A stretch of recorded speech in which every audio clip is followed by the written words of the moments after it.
നാളായിട്ട് നോക്കി വെച്ച വീടാ. പറ്റിയ സമയം കയറിയേക്കാം.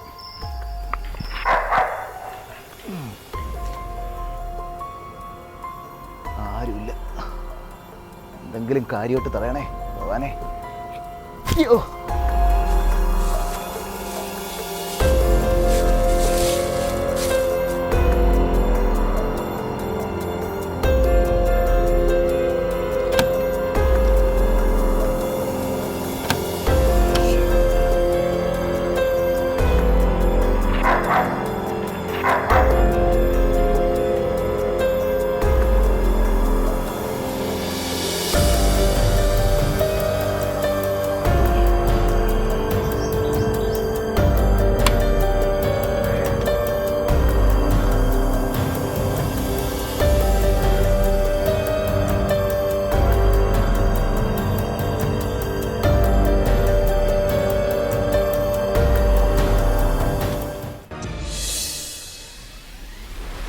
ദാസ, എന്താ നിന്റെ തീരുമാനം? അതിൽ ഞാൻ ഒപ്പിട്ടില്ലെങ്കിലോ? ഒപ്പിട്ടില്ലെങ്കിലോ? ദാസ, ഒന്നുകിൽ നിനക്ക് ഈ പേപ്പറിനകത്ത് ഒപ്പിടാം, അല്ലെങ്കിൽ നിനക്ക് ഞാൻ ചോദിച്ച പണം തരാം. ഇല്ലെന്നുണ്ടെങ്കിൽ നഷ്ടം നിനക്ക് തന്നെയാണ്. നിന്റെ കൊച്ചിനെ നീ മറക്കേണ്ടത്. അത് വേണ്ട, ഞാൻ ഒപ്പിടാം. എന്നാൽ വേഗം ഒപ്പിട്ടോ. നിനക്ക് ആദ്യം ഇത് തന്നെ ചെയ്താൽ പോരായിരുന്നു. ആർക്കും ഒരു നഷ്ടം ഉണ്ടാകത്തില്ലായിരുന്നു, ഒരു ബുദ്ധിമുട്ടില്ലായിരുന്നു. വേഗം ഒപ്പിട്. അത്രയേ ഉള്ളൂ കാര്യം. ഓക്കെടാ.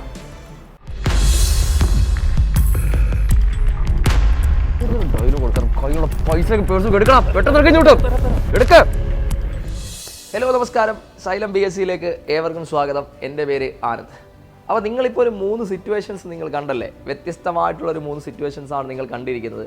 ആ 3 സിറ്റുവേഷൻസും നമ്മൾ 3 പ്രധാനപ്പെട്ട കാര്യങ്ങളെക്കുറിച്ചാണ് പറയുന്നത്. നമ്മൾ യൂണിഫോം പോസ്റ്റിലൊക്കെ പ്രത്യേകിച്ച് നമുക്ക് CPO ആയിക്കോട്ടെ, SI ആയിക്കോട്ടെ, ഇതിനകത്തൊക്കെ നമുക്ക് കഴിഞ്ഞ പരീക്ഷകൾക്കും നമുക്ക് ചോദ്യം വന്നിട്ടുള്ളൊരു 3 മേഖലയെക്കുറിച്ചാണ് നമ്മൾ ആ ഒരു 3 സിറ്റുവേഷൻസിൽ നിങ്ങൾ കണ്ടത്. അതിനകത്ത് ഒന്ന് പറയുന്നത് മോഷണത്തെക്കുറിച്ചാണ്. രണ്ടാമതായിട്ട് ഒരെണ്ണം പറയുന്നത് ഭീഷണിപ്പെടുത്തിയുള്ള അപകരണം അല്ലെങ്കിൽ പിടിച്ചുപറിയെക്കുറിച്ചാണ്. മൂന്നാമത്തത് പറയുന്നത് കവർച്ചയെക്കുറിച്ചാണ്. നമുക്കിത് 3 എന്താണ് എന്നുള്ളത് നമുക്ക് ഡീറ്റെയിൽഡ് ആയിട്ട് നമുക്ക് നോക്കാം. അത് നിങ്ങൾക്ക് പറഞ്ഞു തരുന്നതിന് വേണ്ടിയിട്ടാണ് ഞാൻ ആ 3 സിറ്റുവേഷൻസ് നിങ്ങൾക്ക് എനാക്ട് ചെയ്ത് കാണിച്ചത്. അപ്പോൾ ആദ്യം തന്നെ നമുക്ക് എന്താണ് മോഷണം, അതായത് തെഫ്റ്റ് എന്നുള്ളത് നമുക്ക് നോക്കാം. നമ്മുടെ IPCയിൽ സെഷൻ 378 തെഫ്റ്റ് അഥവാ മോഷണത്തെക്കുറിച്ച് പറയുന്നത്. അപ്പോൾ എന്താണ് തെഫ്റ്റ് എന്ന് ചോദിച്ചു കഴിഞ്ഞാൽ, ഒരാളുടെ സമ്മതമില്ലാതെ അയാളുടെ കൈവശമുള്ള ജംഗമമായിട്ടുള്ളൊരു വസ്തു നേരുകേടായിട്ട് മറ്റൊരാൾ എടുക്കുകയാണ് എന്നുണ്ടെങ്കിൽ അതിനെ നമുക്ക് തെഫ്റ്റ് അഥവാ മോഷണം എന്ന് പറയാവുന്നതാണ്.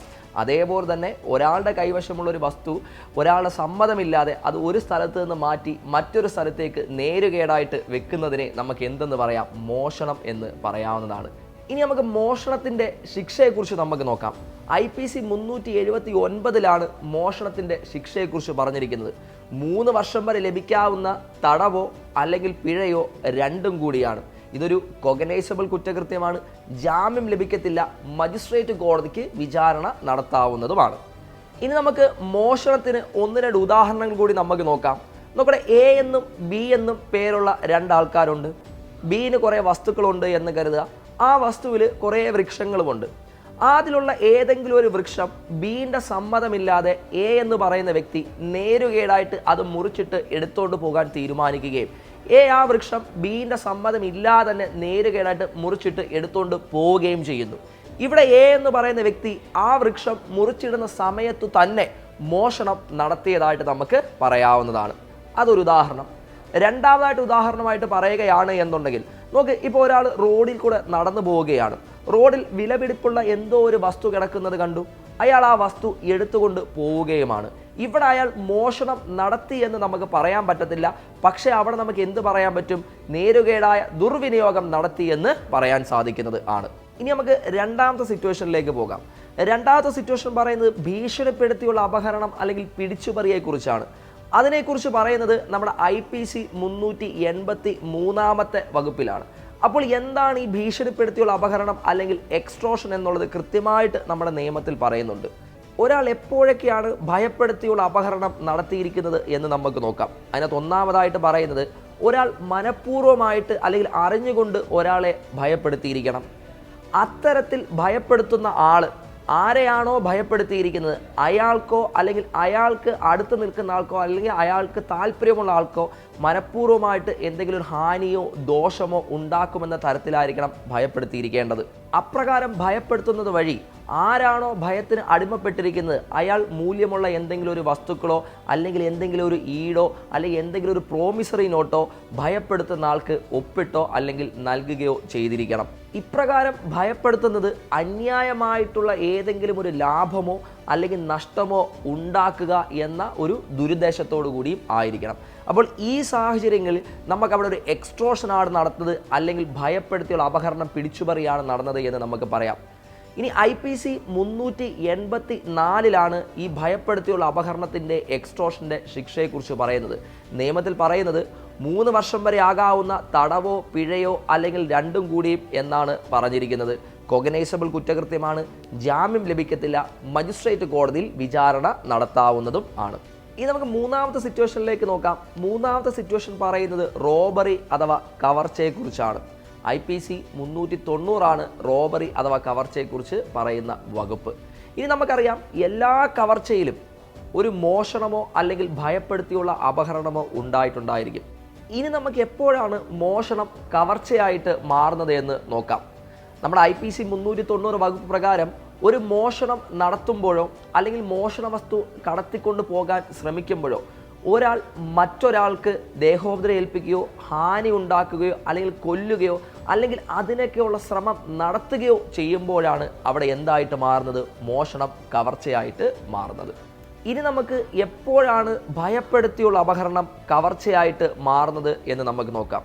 അതിൽ ഒന്നാമതായിട്ട് പറയുന്നത് ആരെയാണോ ഭയപ്പെടുത്തിയുള്ള അപഹരണം നടത്താൻ പോകുന്നത് അയാൾ ആ സമയത്ത് അവിടെ സന്നിഹിതനായിരിക്കണം. അതാണ് ആരെയാണോ ഭീഷണിപ്പെടുത്തുന്നത് അയാൾ ആ സമയത്ത് അവിടെ സന്നിഹിതനായിരിക്കണം. അതൊന്നാമത്. രണ്ടാമതായിട്ട് പറയുന്നത് ഭയപ്പെടുത്തുന്ന ആൾക്കോ അല്ലെങ്കിൽ അയാളോട് അടുത്ത് നിൽക്കുന്ന ആൾക്കോ അല്ലെങ്കിൽ അയാൾക്ക് താല്പര്യമുള്ള ആൾക്കോ ഉടനടി തന്നെ എന്തെങ്കിലും ദേഹോപദ്രവോ ഹാനിയോ അല്ലെങ്കിൽ കൊല്ലുമെന്നോ ഭീഷണിപ്പെടുത്തിയായിരിക്കണം അപഹരണം നടത്തേണ്ടത്. മൂന്നാമതായിട്ട് പറയുന്നത് ആരെയാണോ ഭയപ്പെടുത്തുന്നത് അല്ലെങ്കിൽ ഭീഷണിപ്പെടുത്തുന്നത് ഉടൻ തന്നെ അയാൾ എന്ത് നൽകിയിരിക്കണം? അദ്ദേഹത്തിന് കൈവശമുള്ള സാധനം അല്ലെങ്കിൽ ആവശ്യപ്പെടുന്ന സാധനം നൽകുകയും ചെയ്തിരിക്കണം. അപ്പോൾ ഈ 3 സാഹചര്യങ്ങളിൽ നമുക്ക് ഭയപ്പെടുത്തിയുള്ള അല്ലെങ്കിൽ ഭീഷണിപ്പെടുത്തിയുള്ള അപഹരണം കവർച്ചയാണ് എന്ന് പറയാവുന്നതാണ്. ഇനി നമുക്ക് കവർച്ചയുടെ റോബറിയുടെ ശിക്ഷ എന്താണെന്ന് നോക്കാം. IPC 392 കവർച്ച അഥവാ റോബറിയുടെ ശിക്ഷയെക്കുറിച്ച് പറയുന്നത്. നമ്മുടെ നിയമത്തിൽ പറയുന്നത് 10 വർഷം വരെ ആകാവുന്ന കഠിന തടവും പിഴയും ലഭിക്കാവുന്നതാണ്. കൊഗ്നൈസബിൾ കുറ്റകൃത്യമാണ്, ജാമ്യം ലഭിക്കത്തില്ല, അതേപോലെ മജിസ്ട്രേറ്റ് കോടതിക്ക് വിചാരണ നടത്താവുന്നതുമാണ്. എന്നാൽ അതേസമയം നമ്മൾ ഈ കവർച്ച നടത്തുന്നത് സൂര്യൻ അസ്തമിച്ചതിന് ശേഷമോ സൂര്യൻ ഉദിക്കുന്നതിന് മുമ്പോ ആണ് എന്നുണ്ടെങ്കിൽ ശിക്ഷ 14 വർഷം വരെ ആക്കാവുന്നത് ആണ്. അപ്പോൾ ഈ 3 സിറ്റുവേഷനിൽ നിന്ന് എന്താണ് മോഷണം എന്നുള്ളതും എന്താണ് ഭീഷണിപ്പെടുത്തൽ അപഹരണം എന്നുള്ളതും എന്താണ് കവർച്ച എന്നുള്ളത് നിങ്ങൾ കൃത്യമായിട്ട് മനസ്സിലായി കാണുമെന്ന് വിശ്വസിക്കുന്നു. ഇനിയും ഇതിനകത്ത് കൂടുതൽ എക്സാമ്പിൾസും ഡെപ്തിലേക്കൊക്കെ നമ്മൾ പഠിക്കേണ്ടതായിട്ടുണ്ട്. അതൊക്കെ നമുക്ക് പെയ്ഡ് ബാച്ചിൽ നമുക്ക് പഠിക്കാവുന്നതാണ്. ജനുവരി 15 മുതൽ നമ്മുടെ CPO WCPO പരീക്ഷയ്ക്ക് വേണ്ടിയിട്ടുള്ള ബാച്ച് നമ്മൾ സൈലം PSC ആരംഭിച്ചിട്ടുണ്ട്. വളരെ നല്ല രീതിയിൽ തന്നെ ബാച്ച് മുന്നോട്ട് പൊയ്ക്കൊണ്ടിരിക്കുകയാണ്. ഇനിയും നിങ്ങൾക്ക് ആ ഒരു ബാച്ചിൽ ജോയിൻ ചെയ്യാവുന്നതാണ് കേട്ടോ. അപ്പോൾ ഞാനൊരു ചോദ്യം കൂടെ ചോദിച്ചുകൊണ്ട് ഞാൻ ഇന്നത്തെ ഈ ഒരു വീഡിയോ അവസാനിപ്പിക്കുകയാണ്. ആ ചോദ്യത്തിൻ്റെ ഉത്തരം നിങ്ങൾ കമൻറ്റ് ബോക്സിൽ കമൻറ്റ് ചെയ്യണം. A എന്ന് പറയുന്നൊരു വ്യക്തിയുണ്ട്, അദ്ദേഹത്തിനൊരു കുട്ടിയുമുണ്ട്. എൻ്റെ കുട്ടീനെ Z എന്ന് പറയുന്നൊരു വ്യക്തി തട്ടിക്കൊണ്ടു പോവുകയാണ്. അതിനുശേഷം Aനെ Z വിളിച്ചിട്ട് പറയുകയാണ് താങ്കളുടെ കുട്ടി ഞങ്ങളുടെ സംഘത്തിൻ്റെ കൈവശമാണ് എന്നും 20 ലക്ഷം രൂപ തന്നില്ല എന്നുണ്ടെങ്കിൽ താങ്കളുടെ കുട്ടിയെ കൊല്ലുമെന്നും ഭീഷണിപ്പെടുത്തുകയാണ്. അപ്പോൾ ഈ ഭീഷണിക്ക് അടിമപ്പെട്ടുകൊണ്ട് A എന്ന് പറയുന്ന വ്യക്തിയിൽ നിന്നും 20 ലക്ഷം രൂപ Z കൈപ്പറ്റുകയുമാണ് ചെയ്യുന്നത്. ഇവിടെ കുട്ടീനെ തട്ടിക്കൊണ്ടുപോയി എന്ന് പറയുന്നത് യാഥാർത്ഥ്യം തന്നെയാണ്. എൻ്റെ ചോദ്യം എന്ന് പറയുന്നത് ഇവിടെ ഭീഷണിപ്പെടുത്തിയുള്ള അപഹരണമാണോ നടന്നത് അതോ കവർച്ചയാണോ നടന്നത്? ഉത്തരം നിങ്ങൾ കമൻറ്റ് ബോക്സിൽ കമൻറ്റ് ചെയ്യുക. Thank you.